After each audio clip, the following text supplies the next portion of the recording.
Olá, gente, mais uma vez. Infelizmente, o sinal da internet está oscilando, cortou o primeiro vídeo. Continuando aqui, né, que as pessoas às vezes hoje somos ensinados como comprar a bênção de Deus. Aqui no livro do profeta Miqueias, capítulo 5, versículo 6, 7, 8, o profeta diz uma coisa interessante aqui. Ele diz aqui: porque o meu povo, versículo 6, 7, 8, diz assim: com que me apresentarei ao Senhor e me inclinarei diante do Deus Altíssimo? Apresentar-me-ei diante dele com holocausto, com bezerros de um ano? Agradar-se-á o Senhor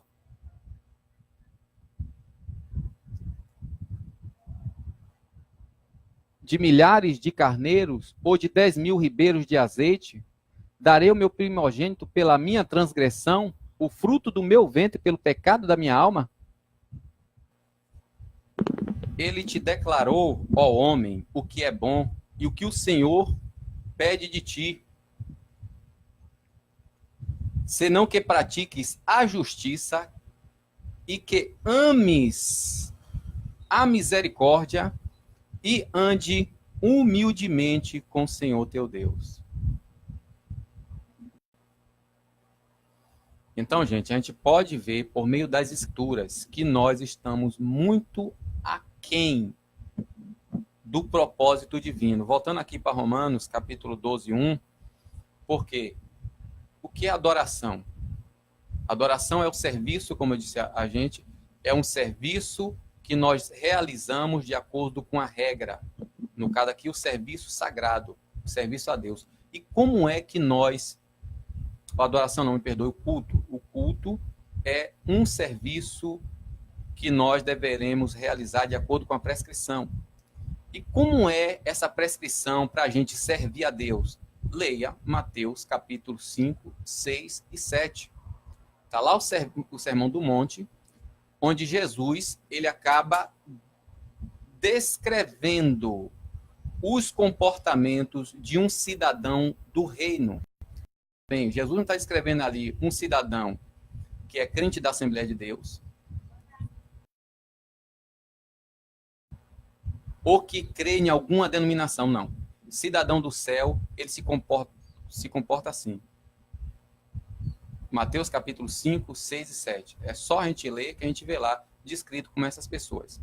Tanto é que ele diz lá em Mateus capítulo 5, versículo 14 e 15, que as nossas obras têm que ser mostradas aos homens, a fim de que essas pessoas, vendo as nossas boas obras, e glorifiquem a Deus. Então, esse ato das pessoas glorificarem a Deus pelas nossas condutas equivale à fumaça que subia do sacrifício na antiga aliança, quando o sacrifício era queimado em oferta a Deus. Por isso que Paulo diz aqui, ó, apresente os vossos corpos, Romanos 12, 1, os vossos corpos, o sacrifício, vivendo a santidade agradável a Deus. Ou seja, aquilo que está prescrito na palavra. Só que nós somos instruídos completamente diferente. Em vez de sermos instruídos para vivermos conforme Cristo, nós somos instruídos a vivermos conforme o costume da religião que a gente faz parte. Olha o que diz aqui Romanos, capítulo 12, capítulo 8, versículo 29. O que é que Paulo fala aqui aos Romanos, capítulo 8, deixa eu ver se é versículo 29 mesmo. Qual o propósito, gente, daqueles que creem em Deus, que creem em Cristo? Diz assim, ó, Romanos 8, 29. Porque os que dantes conheceu, também os predestinou para serem conforme a imagem do seu Filho. Quer dizer que, quando as pessoas olharem para nós, deve ver na gente o quê? A imagem de Cristo. Por meio de quê? A imagem de Cristo na nossa cara? Não. As nossas atitudes. Onde é que está escrito isso? 1 João, capítulo... 1 João, capítulo 1, capítulo 2, 1 João, capítulo 2,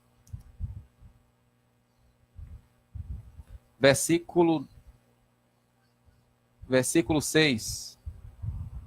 1 João 2,6. Olha o que o apóstolo João diz aqui. Mas versículo 5 e 6. Ou versículo 4, 5 e 6 diz assim: aquele que diz, eu conheço e não guarda os seus mandamentos, é mentiroso e nele não está a verdade. Em vez de a gente aguardar os mandamentos de Cristo, os ensinos de Cristo, a gente guarda o costume e os dogmas da... Aquele que diz, eu conheço e não guarda os seus mandamentos, é mentiroso e nele não está a verdade. Mas qualquer que guarda a sua palavra, o amor de Deus está nele verdadeiramente aperfeiçoado. Nisto conhecemos que estamos nele. Aquele que diz que está nele deve andar como ele andou. Eu vou encerrar, vamos lá para João capítulo 1. Capítulo 1 não, João capítulo 13.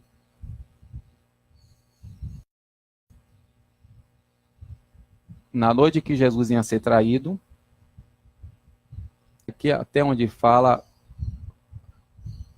João capítulo 13. Ora, antes da festa da Páscoa, sabendo Jesus que já era chegada a sua hora de passar deste mundo para o Pai, como havia amado os seus que estavam no mundo, amou-os até o fim. E acabada a ceia, tendo o diabo posto no coração de Judas Iscariotes, filho de Simão, que o traísse, Jesus, sabendo que o Pai tinha depositado tudo nas suas mãos, e que havia saído de Deus e ia para Deus, levantou-se da ceia, tirou as vestes e, tomando a toalha, cingiu-os. Depois deitou água numa bacia e começou a lavar os pés dos discípulos e enxugou-lo com a toalha com que estava cingido. Aproximou-se, pois, de Simão, Pedro, que lhe disse, Senhor, tu lava-me os pés a mim? Respondeu Jesus e disse, o que eu faço agora tu não sabes, mas tu saberás depois. Disse-lhe Pedro, nunca me lavará os pés. Respondeu-lhe Jesus, se eu não te lavar os pés, não terás parte comigo. Disse-lhe Simão Pedro, Senhor, não só os pés, mas também as mãos e a cabeça. Disse-lhe Jesus, aquele que está lavado não necessita lavar senão o pé, pois, no mais, tudo está límpido. Ora, vós estáis limpos, mas nem todos. Porque bem sabia ele quem o havia de trair. Por isso disse, nem todos estáis limpos. Depois que lavou os pés, tomou as suas vestes e se assentou outra vez na mesa e disse-lhe, entendeu o que eu vos tenho feito? Vós me chamais mestre e senhor e dizeis bem porque eu sou. Ora, se eu, mestre e senhor, vos lavei os pés, vós deveis lavar os pés um dos outros, porque eu vos dei o exemplo, para que, como eu vos fiz, faceis vós também. Entendeu, gente?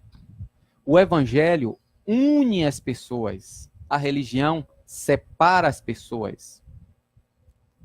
Eu disse que era o último versículo, mas tem aqui ainda 1 Coríntios capítulo 1. Agora eu encerro. Capítulo 1.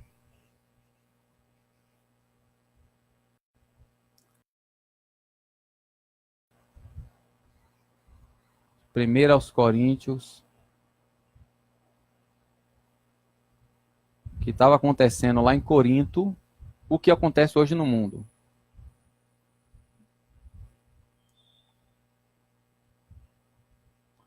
A partir do versículo 10, diz assim, rogo-vos, porém, irmãos, pelo nome de nosso Senhor Jesus Cristo, que digais todos uma mesma coisa, e que não haja entre vós dissensões, antes sejais unidos em um mesmo pensamento, em um mesmo parecer. Porque a respeito de vós, irmãos meus, me foi comunicado pelos da família de Cloé, das famílias de Cloé, que há contenda entre vós. Quero dizer com isto que cada um de vós diz, eu sou de Paulo, eu sou de Apolo, eu sou de Cefas e eu sou de Cristo. Está Cristo dividido? Foi Paulo crucificado por vós? Ou foi batizado em nome de Paulo? Um diz, eu sou da Católica, eu sou da Assembleia de Deus, eu sou da Universal. Aí Paulo pergunta aqui, quem são esses? Está Cristo dividido? Então, gente, para a gente prestar um culto a Deus, um serviço a Deus, sermos santificados a Deus, para sermos entregues a Deus, que é chamado adorar, né? nós precisamos pegar isso aqui, ó, e estudar isso aqui. Não apenas ler versículos. É a gente ler e reler, pesquisar, usar dicionários, para a gente descobrir as coisas do jeito que é, gente. Porque descobrindo, sabendo qual é a boa, perfeita e agradável vontade de Deus, nós vamos agradar a Ele. Porque agradar a Deus, servir a Deus, gente, é parecido com o ato de alguém comprar um presente para outra pessoa.